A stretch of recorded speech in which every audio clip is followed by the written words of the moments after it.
Thank you, Mr. Speaker. I would first like to acknowledge that I believe that the government's rationale and the objectives that they're trying to achieve with this bill are all very honorable. However, I would like to question one area of the rationale behind this bill.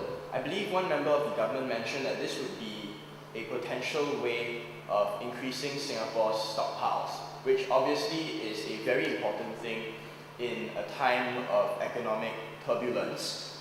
It's always good to have stockpiles. However, Singapore has always been known to be a rather cautious country, and we already do have plenty of stockpiles of rice and other sorts of food that we used to weather the recent, well, not that recent, some time back, a rice shortage, and we keep these stockpiles up to date and refreshed every so often. Now, obviously, any initiative that can further add to these stockpiles will be desirable, but one has to question whether or not it is worth the effort. We are talking about a very, very large-scale project here.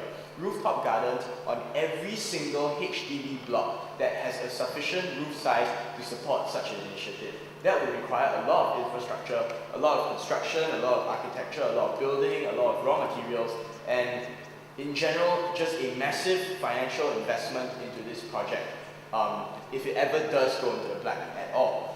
And the method of farming that has been proposed is organic farming.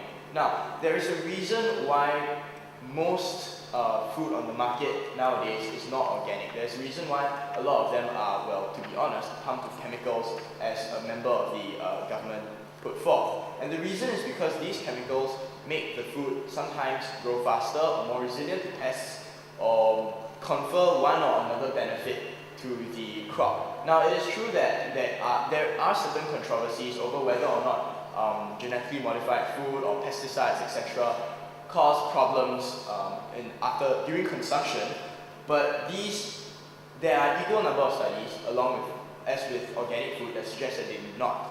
And these foods that have been modified or otherwise sprayed on with pesticides grow faster and are generally easier to produce. So how do we even know that these rooftop gardens will produce a sufficient amount of food to warrant the sheer amount of effort that will go into this initiative in order to make it worthwhile? Furthermore, one other thing I'd like to raise is the grading initiative that a member of the government raised. The idea of reviewing this healthier choice label every few years. I think that's a really good idea because of all the technological advancements, but because of all this controversy in whether or not coffee is good for you, coffee is bad for you, GM food is good for you, GM food is bad for you.